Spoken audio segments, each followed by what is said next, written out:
The space around Earth's solar system suddenly filled with bright flashes of light as something huge came out of hyperspace. The massive alien warship called Eternal Dominion was bigger than anything humans had ever built. Its dark metal hull stretched for miles, covered with weapon ports that glowed with deadly energy. This was the pride of the Zephyrian Galactic Empire, a ship that had conquered hundreds of worlds across the galaxy. On the bridge of this monster ship, Admiral Kexvara stood tall with her forearms crossed behind her back. Her purple skin gleamed under the bridge lights, and her three eyes focused on the small blue planet ahead. She had done this same routine thousands of times before. Find a primitive world, make them surrender, add another planet to the Empire. Today should be no different. Open a channel to the third planet, she ordered in her deep, commanding voice. Her communications officer quickly obeyed, sending a signal toward Earth. The message was always the same, translated into whatever primitive language the locals used. Attention, inhabitants of the third planet. I am Admiral Kexvara of the Zephyrian Galactic Empire. Your world is now claimed by the Empire. You have one standard hour to surrender unconditionally or face complete destruction. This is your only warning. The Admiral expected the usual response. Begging, crying, desperate pleas for mercy. Maybe some foolish attempt at negotiation. She had heard it all before from countless worlds, but the response that came back from Earth was something completely different. Laughter. Pure, uncontrolled human laughter. On board the human flagship Soul's Pride, Fleet Commander Kim Tae-ho was bent over his command chair, laughing so hard that tears ran down his face. His tactical officer Lee Boram was trying not to smile, but failing completely. The entire bridge crew had heard the aliens' pompous announcement, and most of them were grinning. "Sir," Boram said, trying to keep her voice professional, "should we respond to their demand?" Tae-ho wiped his eyes and straightened up. He had been waiting for this day his whole military career. Earth's defense forces had been preparing for alien contact for decades, running war games and building weapons that the aliens would never expect. Now here they were, and they sounded just as arrogant as Earth's strategists had predicted. "Oh, we'll respond all right," Tae-ho said, his grin getting wider. He pressed the communication button and spoke directly to the alien admiral. "Hello there, Admiral. This is Fleet Commander Kim Tae-ho of the Terran Defense Force. Thanks for the warning, but we're going to have to decline your generous offer. Of slavery. You want to fight? Fine by us. Let's see what you've got." Admiral Kexvara's three eyes widened in shock. In her 300 years of military service, no primitive species had ever responded with such casual defiance. Most species were trembling in terror by now. These humans actually sounded excited. "Impossible," she whispered. "Scan their vessels immediately." Her science officer quickly complied, running deep scans of the human fleet that was beginning to move out from behind their moon. The results made the Admiral even more confused. These ships were ancient by galactic standards. Steel hulls instead of quantum-reinforced materials, nuclear reactors instead of antimatter cores, kinetic weapons instead of energy projectors. "Admiral," her tactical officer reported, "their technology appears to be at least 5,000 years behind our own. This should be a simple matter." But something about the human commander's tone bothered Kexvara. There had been no fear in his voice, only anticipation. The shadow of Earth's moon suddenly came alive with movement. What the aliens had thought was empty space began revealing its secrets as 36 human warships powered up their engines and moved into formation. These weren't the sleek, artistic vessels that the Zephyrian Empire was used to seeing. These were working ships built for one purpose only: war. Captain Park Ji-woo stood on the bridge of his destroyer Busan Thunder, watching the alien fleet through the main viewing screen. His ship looked nothing like the graceful curves and golden decorations of the enemy vessels. Instead, it was all sharp angles and practical design. Grey steel plating covered every surface, broken only by weapon ports and sensor arrays. There were no fancy lights or artistic flourishes, just pure military function. "Ugly as sin, isn't she?" Ji-woo said to his crew, patting the nearest wall panel affectionately. "But she'll get the job done." His communications officer, Han So-young, was hunched over her console with headphones on, listening carefully to the alien radio chatter. She had been studying Zephyrian language patterns for months, and now all that training was paying off. Her fingers flew across her keyboard as she translated and recorded everything the aliens were saying to each other. "Captain," So Young called out, "you need to hear this. The aliens are talking about us like we're some kind of joke." She switched the alien communications to the main speakers, along with her real-time translation. The bridge crew listened as Zephyrian officers discussed the human fleet with obvious contempt. "Look at those primitive vessels," one alien voice said with clear disgust. "They're using steel for their hulls, actual steel. My people stopped using that material 10,000 years ago." Another alien officer laughed. "And their power sources are nuclear fission reactors. How quaint. They're like children playing with toys."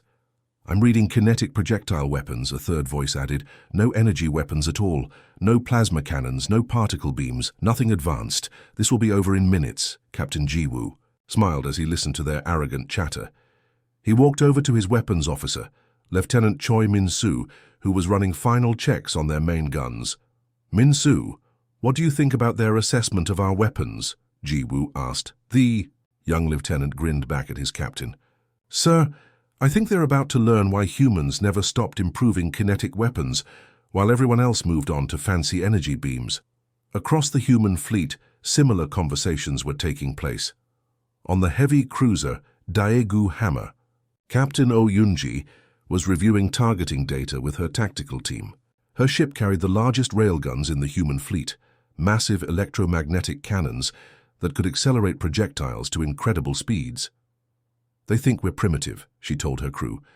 "Let them keep thinking that right up until the moment our tungsten rods punch through their shields like they're made of paper." The human ships moved with practiced precision, taking up battle formations that the aliens didn't recognize. These weren't the elegant dancing patterns that most galactic species used in space combat. This was something much more direct and brutal. Formations designed by a species that had spent centuries perfecting the art of war against their own kind. Admiral Kexvara watched the human fleet deploy and felt a small twinge of unease. Something about their movements seemed too confident, too purposeful, but her tactical computers were clear. The human technology was laughably outdated. Her ships had shields that could deflect any energy weapon, armor that could withstand planet-cracking forces, and weapons that could destroy moons. What could these primitive humans possibly do against such superior technology? The moment of truth had arrived. Commander Choi Min-ho stood at his weapons console aboard the battleship Incheon Storm, his hand hovering over the firing controls. Around him, the bridge crew worked with quiet efficiency, making final adjustments to targeting, systems and power distribution. The massive railguns built into the ship's spine hummed with barely contained energy. "All ships report ready, Commander," his tactical officer announced. "Railguns charged to maximum capacity." Min-ho looked at the alien fleet on his display screen. The Zephyrian ships hung in space like jeweled ornaments, their energy shields glowing with confidence. They had no idea what was about to hit them. The humans had spent decades perfecting this technology while the rest of the galaxy had moved on to what they considered more advanced weapons. "Fire the rails," Min-ho said calmly. The command went out across the human fleet instantly. On 36 different ships, massive electromagnetic cannons activated simultaneously. The tungsten rods loaded into these railguns were simple pieces of metal, no bigger than telephone poles. But when accelerated by powerful magnetic fields, they became something terrifying. The laws of physics are the same everywhere in the universe. When you take a solid object and accelerate it to 15% of light speed, it carries more kinetic energy than most nuclear weapons. The Zephyrian energy shields had been designed to deflect beams of light and plasma, not solid matter, moving at incredible velocity. The tungsten rods crossed the distance between the fleets in seconds. To the naked eye, they were invisible streaks of death. The first rod hit a Zephyrian frigate dead center. The alien ship's energy shield flickered for a microsecond before the projectile punched straight through it. The tungsten rod continued. Through the ship's hull, through its reactor core and out the other side, leaving a perfectly round hole. But the real destruction came from the energy transfer. When an object moving at 15% of light speed suddenly stops, all that kinetic energy has to go somewhere. The Zephyrian frigate simply came apart, its hull plates flying in all directions as the ship disintegrated from the inside out. Lieutenant Nam Yu-jin, at the weapons console aboard Busan Thunder, watched his targeting display with satisfaction. "Direct hit on target Alpha 7, he reported to Captain Park Ji-woo.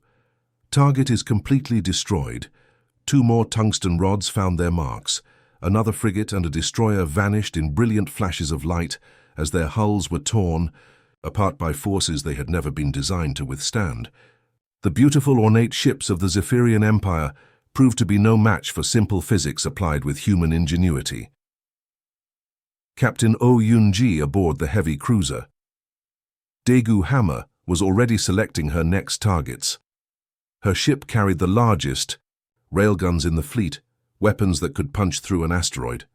"Reload tubes 1 through 4, she ordered. "Target the heavy cruiser on the left flank." Back on the flagship, Seoul's Pride, Fleet Commander Kim Tae-ho watched the enemy fleet's confusion with grim satisfaction. The Zephyrian ships were breaking formation, their elegant battle lines dissolving into chaos as they tried to understand what had just happened. "Shield this," Tae-ho muttered under his breath, knowing the aliens could hear him on the open channel. Admiral Keksavara's voice crackled over the communications system, no longer sounding quite so confident. "What manner of weapons are these?" "Our shields should have stopped any projectile attack." Tae-ho picked up his microphone and responded with the patience of a teacher, explaining basic concepts to a confused student. "Admiral, allow me to give you a quick lesson in physics. Energy shields work great against energy weapons, but when you fire a chunk of metal at 15% of light speed, your fancy shields might as well be made of tissue paper. We call had kinetic energy. You should look it up." The Zephyrian fleet was reeling from the devastating railgun attack, but Admiral Keksavara wasn't ready to give up.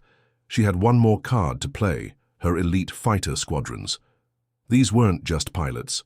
They were artists of war, trained from birth in the ancient combat traditions of the Empire. "Launch all fighter wings," she commanded.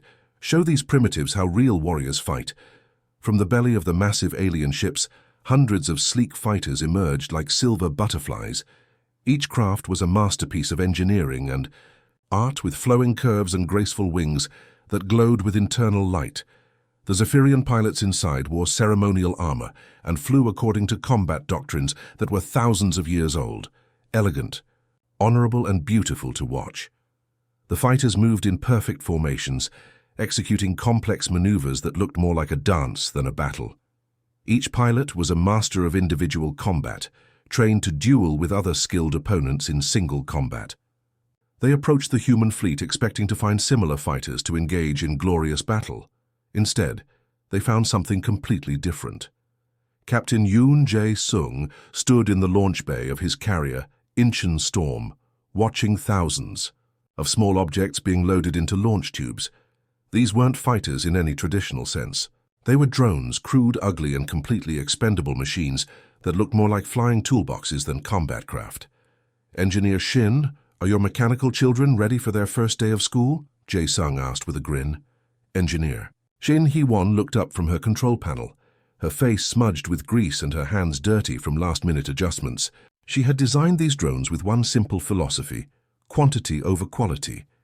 Each drone was cheap to build, easy to replace, and programmed with basic artificial intelligence that had only one goal: find an enemy and destroy it. "They're not pretty, Captain," Shin said, "but they'll get the job done. Each one carries enough explosive to crack open a fighter, and they don't care about dying in the process." "Perfect," Jae-sung replied. "Launch them all." The carrier's launch tubes opened, and thousands of drones poured out into space like angry wasps, leaving a disturbed nest. Each drone was about the size of a refrigerator, painted matte black and equipped with simple sensors and a small rocket engine. They had no shields, no fancy weapons, and no concern for their own survival. The Zephyrian fighters saw them coming and initially dismissed them as some kind of primitive missile attack. The alien pilots confidently moved to intercept, expecting to shoot down these crude devices with their advanced energy weapons. But the drones didn't behave like missiles. They moved with unpredictable patterns, constantly changing direction and speed. When the fighters opened fire, destroying dozens of drones, hundreds more kept coming. For every drone destroyed, 2 more seemed to take its place. The elegant Zephyrian combat formations began to break down as pilots found themselves surrounded by mechanical hornets that showed no fear and followed no conventional tactics. The drones attacked from all directions at once, coordinating their assault through basic computer networks. "This is madness," one Zephyrian pilot screamed over the radio as 3 drones attached themselves to his fighter like mechanical leeches. "They fight without honor, without skill." His fighter exploded as the drones detonated simultaneously. Captain Jae-sung watched the battle through his tactical display, nodding with satisfaction. "Honor doesn't win wars," he said to his crew. "Numbers do, and we've got plenty of numbers." The beautiful alien fighters, designed for dueling and artistry, were being torn apart by machines that cared nothing for beauty or tradition. The drones swarmed over them like piranhas, overwhelming individual skill with pure mechanical determination. Within minutes, the graceful fighter squadrons of the Zephyrian Empire were reduced to scattered debris floating in space. The Zephyrian transport ship, Glory of Conquest, managed to slip through the chaos of the space battle and attach itself to the human destroyer, Gwangju Fist. Inside the transport, 30 elite Zephyrian Marines prepared for what they expected would be a routine boarding operation. These weren't ordinary soldiers. They were the Empire's finest warriors, each one a veteran of dozens of planetary conquests. Commander Zaltek adjusted his ornate ceremonial armor and checked his plasma rifle one final time. The weapon was a work of art, with intricate engravings along its barrel and a power core that glowed with blue energy. His Marines were similarly equipped, each carrying weapons that cost more than most species' entire military budgets.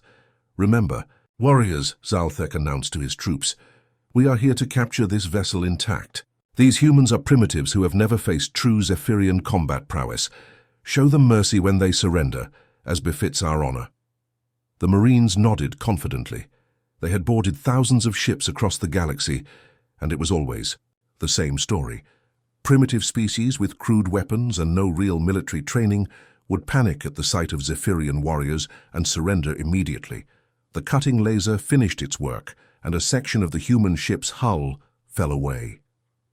The Marines poured through the breach, their plasma rifles charged and ready. But instead of panicked crew members or desperate defenders, they found themselves facing something unexpected. Sergeant Major Kang Do-hyun stood at the end of the corridor, completely calm despite the alien invasion of his ship. He was wearing what looked like a mechanical suit that covered his entire body, powered armor that made him look more like a walking tank than a human soldier. In his hands was a weapon that the Zephyrians had never seen before, a simple kinetic rifle that fired solid bullets instead of energy beams. "Well, well," Kang said conversationally, as if he was greeting dinner guests instead of enemy Marines. "Looks like we've got company, boys." From side corridors and hidden positions, more human soldiers appeared. Each one wore the same bulky powered armor and carried the same primitive-looking weapons. The Zephyrians were confused. These humans didn't look scared at all. If anything, they seemed almost eager for the fight to begin. Commander Zaltek raised his plasma rifle and fired at the nearest human soldier. The brilliant blue energy beam struck the powered armor square in the chest, and the Zephyrian expected to see the primitive human fall. Instead, the soldier barely staggered. The energy had been absorbed and dispersed by the armor's defensive systems. "My turn," the human said, and opened fire with his kinetic rifle. The bullets that came from the human weapons weren't ordinary projectiles. They were made from depleted uranium, one of the densest materials humans could manufacture. When fired at high velocity, these rounds could punch through almost anything, including the advanced armor worn by Zephyrian Marines. The first alien to be hit looked down in shock at the hole that had appeared in his chest plate. His ceremonial armor, designed to deflect energy weapons, had been pierced like paper by a simple metal bullet. He collapsed, his plasma rifle clattering to the deck. Chaos erupted in the corridor as the two forces clashed. The Zephyrian Marines fired their elegant plasma weapons as fast as they could, but the human-powered armor was specifically designed to handle energy attacks. Meanwhile, the human bullets tore through alien armor like it wasn't even there. Corporal Lim Jae-young crouched behind a bulkhead, methodically picking off alien marines with precise shots. His rifle kicked against his shoulder with each shot, but the powered armor absorbed the recoil easily. "These fancy aliens sure don't know how to handle real bullets," he muttered. The battle was brutal and one-sided. The Zephyrian Marines, trained in honorable combat and equipped with sophisticated energy weapons, found themselves completely outmatched by human pragmatism and simple physics. Their plasma rifles took precious seconds to charge between shots, while the human kinetic weapons could fire as fast as the soldiers could pull the triggers. Within 8 minutes, the corridor was silent, except for the heavy breathing of the human soldiers.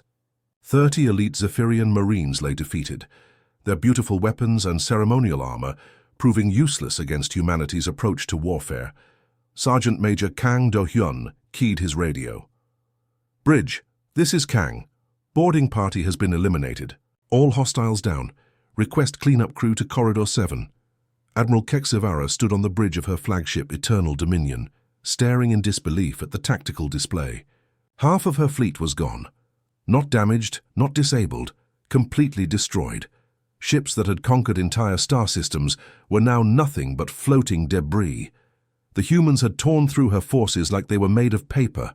All remaining vessels, execute emergency withdrawal. She barked into her communications array. Fall back to the outer system immediately. Her remaining ships began turning away from Earth, their engines pushing them as fast as they could go. But even as they retreated, Keksivara could see the human fleet pursuing them with relentless determination. These weren't the actions of a primitive species that had gotten lucky. This was the calculated advance of experienced warriors who knew exactly what they were doing. The Admiral's hands shook as she activated the long-range communication system. She needed to contact the Galactic Council immediately. This entire situation had gone far beyond what any single fleet could handle. The humans weren't just more advanced than the Empire's intelligence reports had indicated. They were dangerous, on a level that threatened everything the galaxy thought it knew about warfare. Emergency transmission to the High Council of the Zephyrian Empire, she spoke into the communicator. "This is Admiral Keksivara requesting immediate military assistance. The human species represents a significant threat that requires full fleet response." The response came back within minutes, and Keksivara's heart sank as she heard the dismissive tone of Councillor Velnath, one of the Empire's most senior military advisors. "Impossible, Admiral," the councillor's voice crackled through the speakers. "Our intelligence reports clearly indicate that humans are a primitive species, barely capable of interplanetary flight. They possess no advanced weaponry and no significant military capability. You must have encountered some other species masquerading as humans." "Sir, with respect, I am looking at the wreckage of 23 Imperial warships," Keksivara replied, her voice tight with frustration. "The humans destroyed them with kinetic weapons that penetrated our shields like they didn't exist. Their boarding parties defeated our elite Marines in minutes. These are not primitives." "Admiral," Velnath said with barely concealed condescension, "you are obviously dealing with battle stress. Primitive kinetic weapons cannot penetrate Imperial shield technology. It is physically impossible. I suggest you reassess your enemy. Identification and file a proper after-action report." The communication cut off, leaving Keksivara staring at a dead screen. The Council didn't believe her. After 3 centuries of military service, they were dismissing her warnings as the ravings of a stressed commander. Meanwhile, the human fleet continued its relentless pursuit. Her tactical officer, Lieutenant Bae Seung-min, had been monitoring the human ships since the retreat began. His usually calm demeanor was showing cracks of genuine concern as he studied. His sensor readings, "Admiral," Bae said quietly, "the human vessels are maintaining pursuit velocity. They show no signs of slowing down or breaking off their advance." Keksivara looked at the display showing the human fleet. Most species would have stopped at their system's edge, content to have driven off the invaders. But these humans weren't stopping. They were following the retreating Zephyrian ships deeper into space, as if they intended to hunt down every last vessel. "How long can they maintain this pursuit speed?" she asked. Bay checked his calculations again, hoping he had made an error. Based on their current energy output, and assuming they need to rest their crews, they should have stopped 6 hours ago. But they're still coming, and their engine signatures show no decrease in power. The Admiral felt a chill run down her spine. The humans weren't just technologically dangerous, they were relentless in a way that defied galactic norms. Most civilized species fought according to established rules and traditions. You had a battle, someone won, someone lost, and then you negotiated terms. But these humans seemed to approach warfare like a predator hunting prey. "Ma'am," Bay continued, "I'm also detecting something unusual about their crew rotations. Most of our ships need 8-hour rest cycles for optimal crew performance. The humans appear to be rotating their personnel in shifts, keeping their ships at maximum combat readiness around the clock." Kexvara closed her 3 eyes and tried to process what she was hearing. The Empire's intelligence had been wrong about everything. The humans weren't primitive, they weren't peaceful, and they certainly weren't going to be easily conquered. They were something far more dangerous, a species that had turned warfare into a science and showed no intention of following anyone else's rules. "Continue monitoring their pursuit," she ordered, "and prepare another transmission to the Council. Whether they believe me or not, they need to know what's coming." As her ship fled deeper into space with the humans close behind, Admiral Kexavara realized that the Zephyrian Empire had just made the biggest mistake in its long history. They had awakened something that should have been left alone. The chase had been going on for 18 hours straight, and Admiral Kexavara was beginning to understand just how different humans were from every other species in the galaxy. Her fleet was running at maximum speed, pushing their engines beyond safe limits, but the human ships remained right behind them like mechanical bloodhounds following a scent. On the bridge of her flagship, exhausted Zephyrian officers slumped at their stations. Their species, like most in the galaxy, required regular rest periods to function properly. After 16 hours of continuous operation, her crew was making mistakes, their reaction times slowing, their decision-making becoming clouded by fatigue. "Admiral," her navigation officer reported wearily, "we need to stop for crew rest. Our people can't maintain this pace much longer." Kexvara looked at her tactical display, showing the human fleet still in perfect pursuit formation. "And if we stop, those humans will be on us in minutes." Meanwhile, aboard the human destroyer, Ulsan Striker, Captain Lee Dong-wook was finishing his 3rd cup of coffee of the shift. Unlike the exhausted aliens they were chasing, his crew was operating on a rotation system that kept fresh personnel at every station around the clock. As he finished his watch, his replacement, Commander Kim Jae-min, arrived on the bridge looking alert and ready for action. "Any changes in the alien fleet's behavior?" Kim asked as he took over the command chair. "Still running scared," Dong-wook replied with a tired but satisfied smile. "They're starting to show signs of fatigue. Their formation is getting sloppy, and their course corrections are less precise. I think we're wearing them down." "Good. Get some sleep, Captain. I'll keep the pressure on them." This was something the Zephyrian Empire had never encountered before. Most species fought according to biological limitations. They needed rest, they needed breaks, they needed time to recover from the stress of combat. But humans had learned to work around these limitations through simple organization and sheer stubborn determination. Navigation Officer Park Min-seo had been plotting intercept courses for hours, anticipating where the alien fleet would go next. She had studied their movement patterns and identified 3 possible destinations where they might try to regroup. Each course had been calculated down to the minute, with human ships positioned to cut off escape routes. "Commander," Min-seo reported to the new shift commander, "based on their current trajectory and fuel consumption, the aliens will need to stop for supplies within the next 6 hours. I've identified their most likely refueling stations." "Excellent. Work, Park. Signal the fleet. We'll split into 3 groups and cover all possible destinations." The human approach to warfare was something the galaxy had never seen before. While other species relied on superior technology or individual skill, humans had developed something far more dangerous: systematic, relentless efficiency combined, with an almost inhuman capacity for sustained effort. In the ship's galley, Cook Sergeant Yu Huanjin was preparing the fourth meal of the day for the crew. He had been working in shifts just like everyone else, ensuring that hot food and fresh coffee were always available.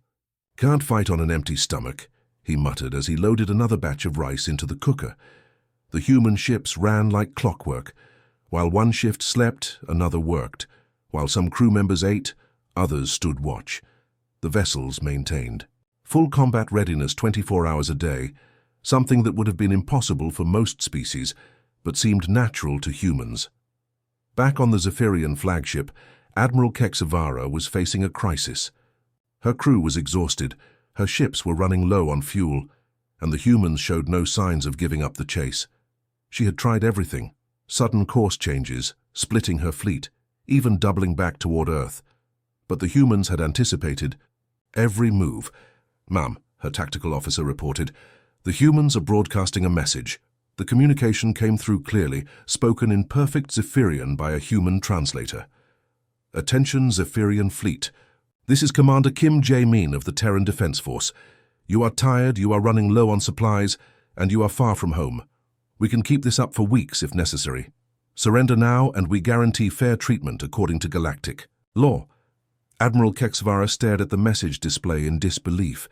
These humans weren't just pursuing her fleet, they were offering terms like they had already won. The worst part was, she was starting to think they might be right. The relentless pursuit continued, with human determination proving to be a weapon more powerful than any energy cannon or kinetic projectile. Admiral Kexavara stood in the deepest part of her flagship, staring at a weapon that the Zephyrian Empire had hoped never to use. The reality distortion cannon was locked behind 3 layers of security, sealed away in a vault that required authorization from the highest levels of government. It was a weapon so dangerous that even the Empire's enemies had agreed it should never be deployed. But desperation makes people do terrible things. "Admiral," her science officer said nervously, "are you certain about this? The reality distortion cannon has never been tested in actual combat. The theoretical models suggest it could destabilize local space-time." Kexvara's 3 eyes were bloodshot from exhaustion and stress. Her fleet had been running for over a day, and the humans were still behind them like hunting dogs that never tired. She had tried everything else: conventional weapons, boarding parties, even attempting to negotiate. Nothing worked against these relentless humans. "Power up the weapon," she commanded. "If we cannot defeat them with conventional means, then we will erase them from reality itself." The reality distortion cannon was based on technology that most species in the galaxy considered too dangerous to develop. It worked by creating a bubble of altered space-time that could theoretically remove anything within its range from existence. The weapon had been built as a last resort against threats that couldn't be defeated by any other means. Meanwhile, aboard the human flagship Soul's Pride, Chief Science Officer Kim Hae-jin was monitoring unusual energy readings coming from the alien fleet. She had been tracking Zephyrian technology throughout the battle, analyzing their weapons and defensive systems. What she was seeing now made her blood run cold. "Commander Tae-ho," she called out urgently, "the aliens are powering up something big. The energy signature is unlike anything we've encountered. It's affecting local space-time measurements."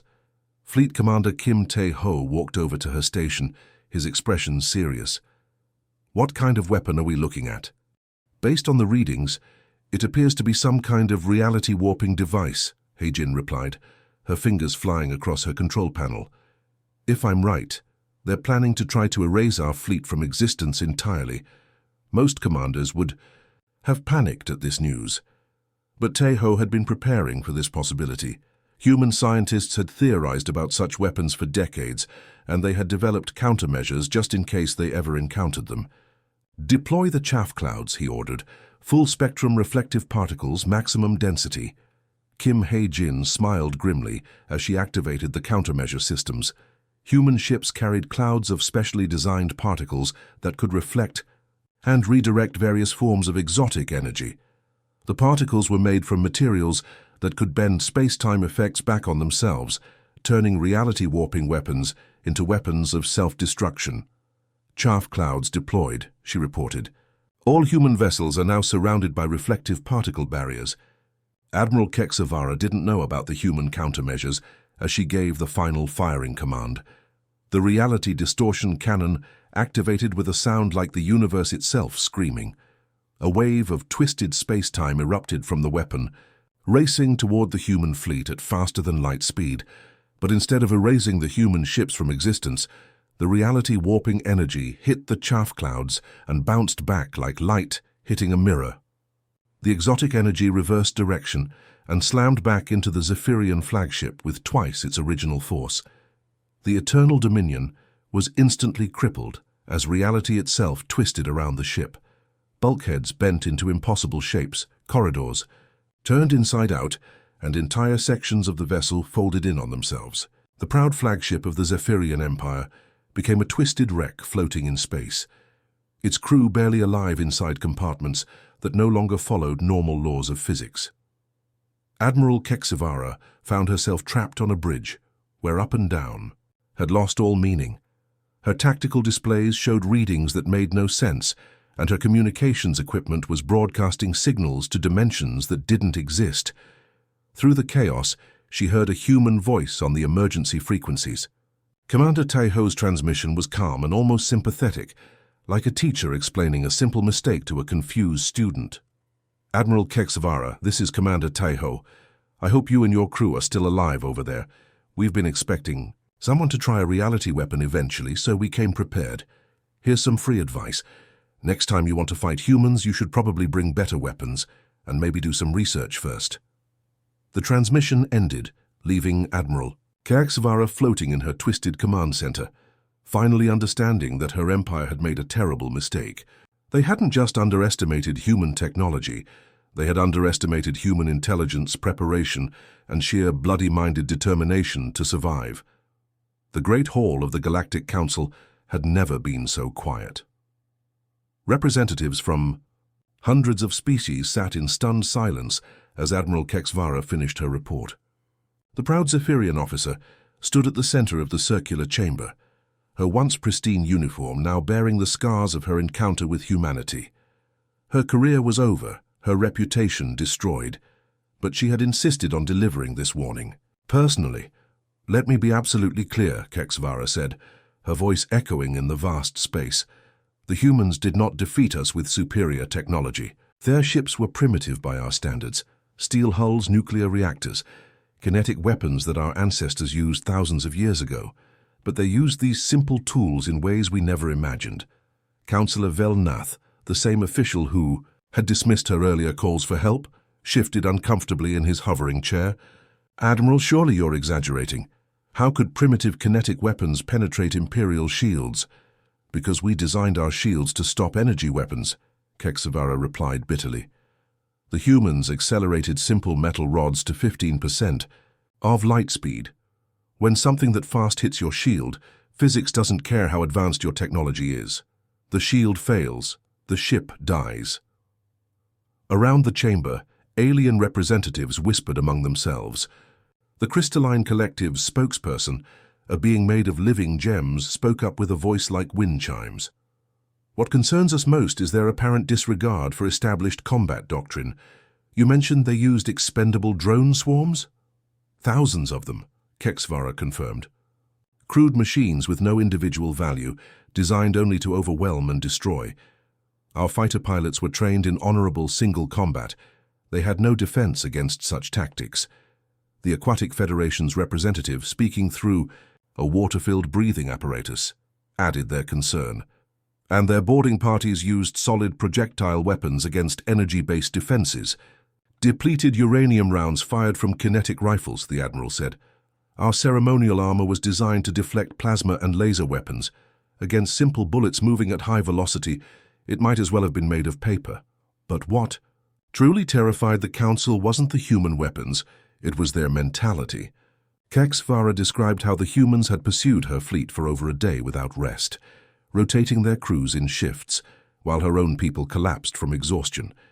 She told them about the reality weapon that had been turned against her own ship by simple reflective particles. They don't fight like civilized beings, she concluded. They fight like machines, cold, calculating, and absolutely relentless. They study their enemies, adapt their tactics and never give up. As the Council debated what threat level to assign to Earth, the chamber's massive doors opened. A small group of humans entered, led by a woman in simple diplomatic robes. Ambassador Choi Soo-bin walked calmly to the center of the chamber, seemingly unimpressed by the hundreds of alien eyes focused on her. "Honored Council," she said, her voice carrying clearly through the chamber's acoustics. "I am Ambassador Choi Soo-bin, representing the people of Earth. We received word that there might be some misunderstandings about recent events in our solar system." The tension in the room was palpable. Here was a representative of the species that had just humiliated one of the galaxy's most powerful military forces. Yet she spoke with the calm confidence of someone attending a neighborhood meeting, rather than addressing the rulers of 1,000 worlds. "We want to be clear about something," Choi continued. "Humanity didn't seek this conflict. We were perfectly happy staying in our own corner of the galaxy, minding our own business. Admiral Kexvara's fleet came to us with demands for surrender. We simply declined their generous offer." Several council members shifted nervously. The humans' casual tone made their devastating military victory seem like a minor inconvenience. However, the ambassador went on, "We understand that first contact situations can be complicated. We're willing to overlook this incident and move forward with proper diplomatic relations. We prefer talking to shooting, after all." She paused, letting her words sink in before delivering her final message. "But we want to make sure everyone understands something important. Earth is not looking for conquest or expansion. We just want to be left alone to develop in peace. We're happy to trade, to share knowledge, to participate in galactic civilization as equals. But if someone decides to threaten our world again..." Ambassador Choi smiled pleasantly, but there was steel in her eyes. "Well, let's just say, you should. Remember what happened to the Zephyrian fleet. We prefer diplomacy, but we're very, very good at the alternative.